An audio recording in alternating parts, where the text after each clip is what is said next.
This is a part 2 to the recent video I did of the scariest things to happen on horror movie sets. One of the movies on that list was The Conjuring, and coincidentally the first movie on this list will be Annabelle, a movie that takes place in the same universe as The Conjuring. The first spin-off film was released in 2014 and was directed by John R. Leonetti, who claims to have experienced not one but 2 supernatural occurrences while on set. The first came when he claimed to have seen 3 fingers drawn through dust on set multiple times, which is disturbing because the demonic doll the movie is named after has 3 fingers. The second came when they shot their first scene with the demon actor in all his makeup. They were filming in an old apartment building near Koreatown, Los Angeles, when the demon actor went up the elevator and headed to where the other actors were. But as he was walking down a hallway, a giant glass light fixture fell on an actor's head, who was playing a janitor to make matters even creepier. In the script, that same hallway is where the demon kills the janitor, and the creepy on-set occurrences of the Conjuring universe don't end there. Corin Hardy, who directed The Nun, says that during production he saw 2 men in a room he was filming in at a castle in Romania. He assumed they were just crew members. After completing the take, he turned to the men, but they were gone. To make things freakier, they would have had to pass him to leave the room. The 1982 movie The Poltergeist is a movie that is rumored to have been cursed. It's believed that this curse started after Steven Spielberg and Tobe Hooper decided to use real skeletons during a scene where Jobeth Williams' character falls into a swimming pool filled with skeletons, which, unbeknownst to the cast, the skeletons were actually real, since using real ones would be cheaper than buying fake ones at the time.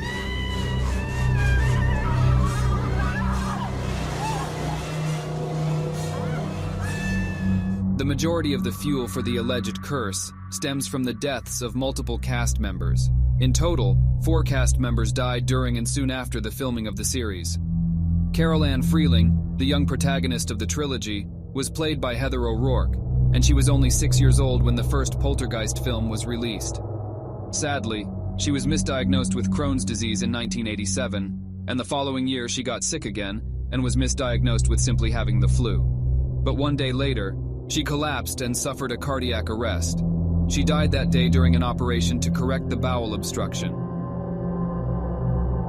Dominique Dunne, who played the original older sister, Dana Freeling, met an equally tragic and unforeseen fate.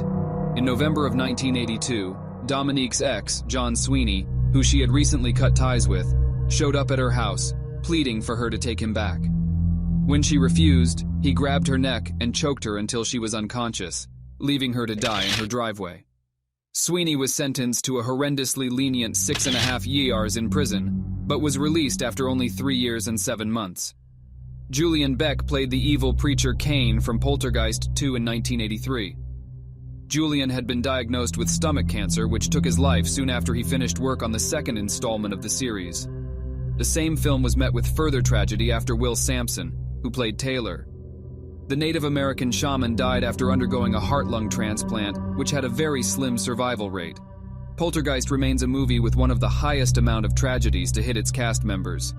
Heather O'Rourke was believed to have haunted the set of another movie, though the 1990 film Ghost.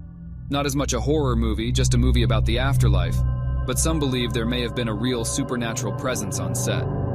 The movie involved Paramount Studio Stage 19, where the sitcom Happy Days was filmed, a sitcom that Heather starred in 12 episodes.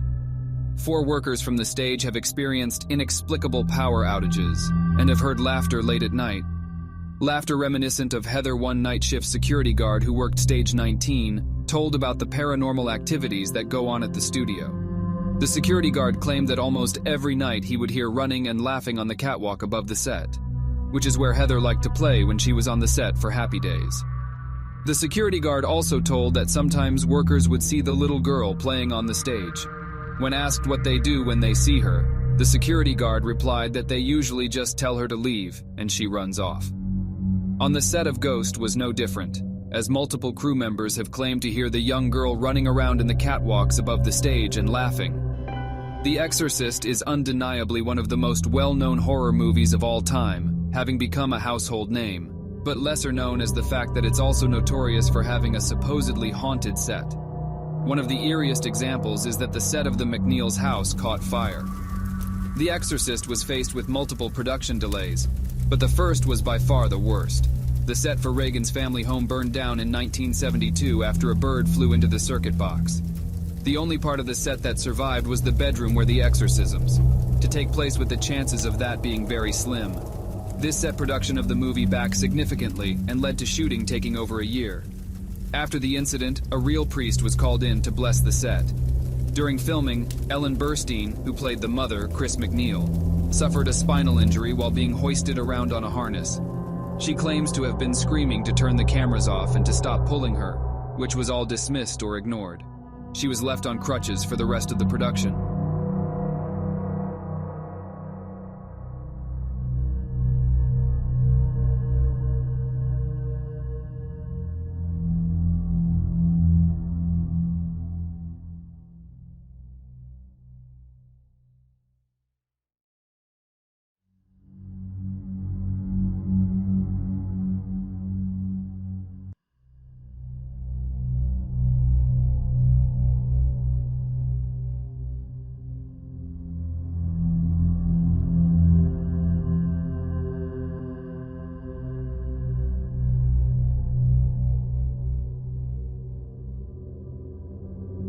The moment she fractured her lower spine was actually the footage that's in the movie, and the screams you hear in the movie are not acting, rather actual cries of pain.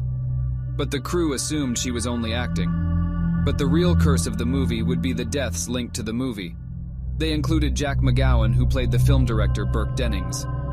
Ahead of the film's release, Jack tragically died from complications related to influenza. Vasiliki Malia Oros, who played Father Damien Karras, mother, also passed away that same year before The Exorcist was released, reportedly dying of natural causes. Both of their characters in the movies also died during the production. A number of the cast and crew, including Linda Blair, who played Reagan, and Max von Sydow, who played Father Marine, also lost family members, and the son of Jason Miller, who played Father Karras, had a near-fatal motorcycle accident during. The 1968 film Rosemary's Baby follows a failing actor who agrees to give up his wife's womb to Satan so he could have a taste of fame. It was an instant hit, but the satanic overtones of the film have led people to believe the film had been cursed, and a number of the cast and crew had suffered horrible fates because of it. To start, the composer for the soundtrack of the movie, Shishkov Komoda, died in 1969 after falling off a rocky slope at a party. He had entered a coma for 4 months until passing away.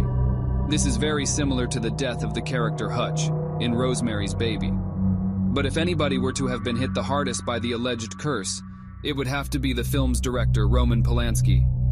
Initially, he wanted to include his wife Sharon Tate in the film as Rosemary, but was overruled by the producer Robert Evans, who fought to cast Mia Farrow. Sharon was instead cast as an unnamed background character in a single party scene.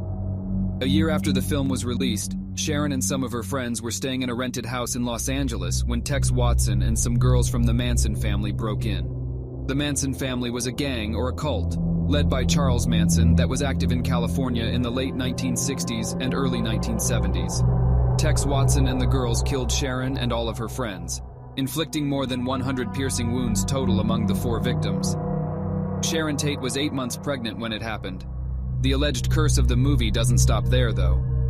The Dakota is a famous building in New York, which served as the exterior for the apartments in Rosemary's Baby. But little did a lot of people know that it was the site of John Lennon's. Order the Dakota's Gothic style was a perfect choice for the movie, as it's exactly what you'd expect the home of witches to look like. The producer, Robert Evans, claimed that the whole time he felt uncomfortable in and near the building while on set. After the film was released, one of the producers, William Castle, was hit with kidney stones, and he claimed that during surgery he began to hallucinate scenes from the film and even shouted "Rosemary"